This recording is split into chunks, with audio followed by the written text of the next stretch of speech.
This is Autoline Daily, the show dedicated to enthusiasts of the global automotive industry. Gas prices can have a big impact on the types of vehicles consumers buy. And with the price of gas spiking in the U.S., it's not too surprising that car buyers are now more likely to consider buying a sedan or an electrified vehicle. Kelley Blue Book released its Brand Watch for the first quarter of the year, which is a consumer perception report that includes shopping behavior data. It found that 37% of non-luxury buyers considered a sedan in the first quarter, up from 31% in the fourth quarter of 2021, and the highest it's been in a while. That was just ahead of pickups at 35%. At the end of last year, no sedans were on the list of the top 10 most shopped vehicles. But in Q1, the Toyota Camry and the Honda Accord and Civic made the most shopped list. And 1/4 of buyers considered an electrified vehicle, with Tesla, Toyota, and Ford being the most popular brands with EV shoppers.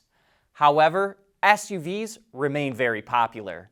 66% of non-luxury buyers considered an SUV despite the higher gas prices. When Ford revealed the Raptor version of the Bronco earlier this year, it said its 3-liter twin-turbo V6 engine would deliver more than 400 horsepower. And now we know its official power numbers. CEO Jim Farley tweeted that the SUV is rated at 418 horsepower and 440 pound-feet of torque. But as you can imagine, fuel economy is not great. It has an EPA-rated 15 mpg combined, but that is one more mpg than its competitor, the Jeep Wrangler 392, which is powered by a 6.4-liter V8. Ford will start delivering the Bronco Raptor this summer, which has a starting price of just under $70,000. That's about $3,000 more than the F-150 Raptor. And in other Ford news, the automaker agreed to settle a lawsuit in the U.S. over allegations it overstated the fuel economy of the C-Max hybrid and the payload capacity of Super Duty pickups. Ford is paying $19.2 million in the settlement, which includes 40 states and the District of Columbia. They claim Ford falsely advertised how far owners could travel on one tank of gas in 2013 and 2014 C-Max hybrids, and that it used a deceptive method to calculate the payload capacity of 2011 to 2014 Super Duty trucks. However, Ford did not have to admit to any wrongdoing. The future of Michigan is extraordinarily bright. We have such incredible assets, and I think more and more we're realizing how to put those together in a way that's going to help this state really help lead the nation as we go forward.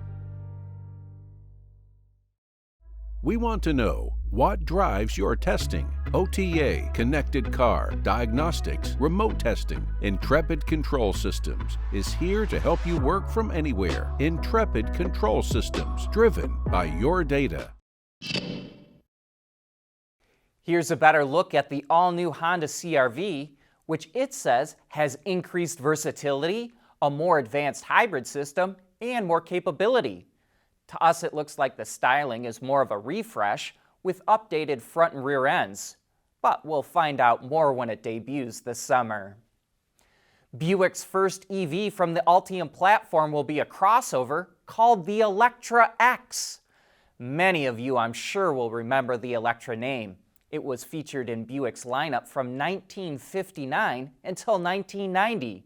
But going back to the new model, it has a more shark-nosed front end than we've seen from any other Ultium-based vehicle, and it appears to have a camera-based side view mirror system, which would also be a first for Ultium vehicles.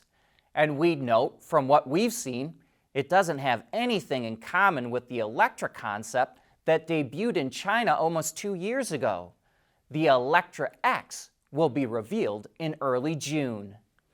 Speaking of GM, it filed a patent for a dual-port charging outlet for electric vehicles. The first port can handle either low or high voltage charging, while the second only does low voltage. So the vehicle could take high and low voltage charging at the same time, or low and low voltage charging, depending on what the station can put out. This is meant to speed up charging times and would be great for GM's Ultium vehicles that use its large battery pack, which is essentially 2 battery packs sandwiched together. And sticking with EV architectures for a moment, the supplier Marelli launched a new wireless battery management system. By eliminating the need for wires that allow communication between the batteries and their control unit, Marelli says automakers can simplify battery cell construction and installation, add more flexibility for battery module placement, and reduce the wire harness by 90%. The wireless BMS is available this quarter and could hit the market by 2024.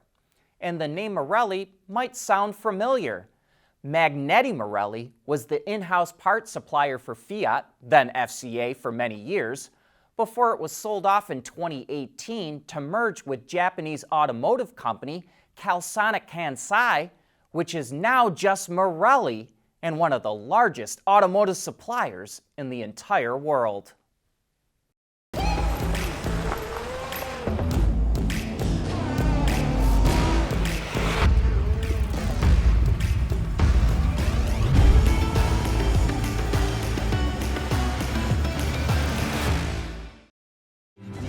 At Schaeffler, we pioneer motion.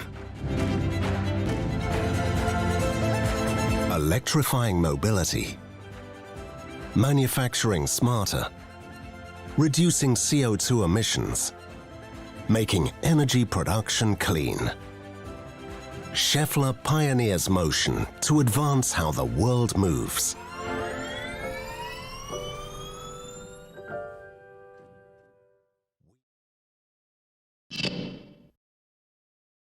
The seat is probably one of the most important components in a vehicle. If you're not comfortable, you're not having a good time riding around. So to make driving more pleasurable, the supplier Forvia, which is the new company formed by Forcia's acquisition of Hella, is showing off an intelligent seat that's focused on enriching the driving experience and wellness of the driver. Called Seat for Me, it's equipped with an all-in-one sensor that's linked to software, which is able to monitor the position of the body and measure fatigue or poor posture. It can then automatically adjust seating position, bolster the seat, or start a massage function to improve comfort and prevent driver drowsiness. In addition to that, it can vibrate to alert the driver, and it features speakers in the headrest that only the driver can hear. Forvia says the seat technology could hit the market in the next 2 to 3 years. We usually don't cover vehicle recalls because they're so frequent, literally several times a week. But here's one that's so unusual, we had to report on it.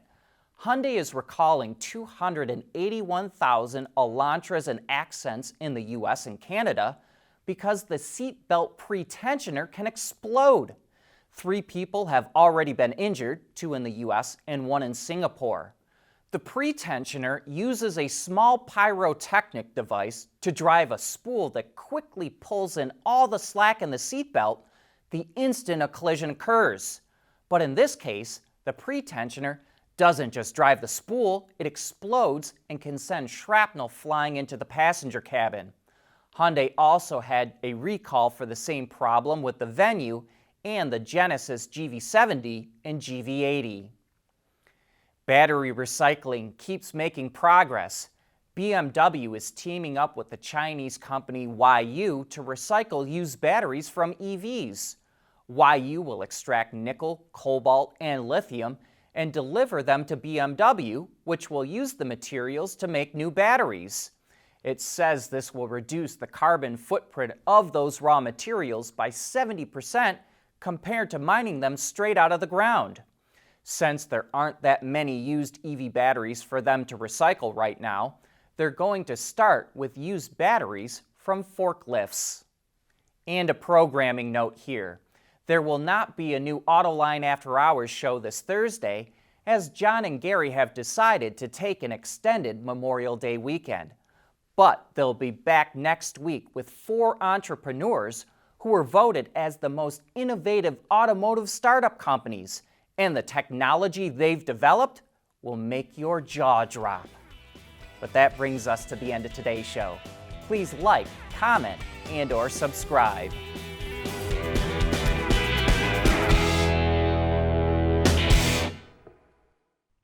Autoline Daily is brought to you by Bridgestone, solutions for your journey. Intrepid Control Systems, over-the-air engineering, boost your game. Scheffler, we pioneer motion. And by the Michigan Economic Development Corporation.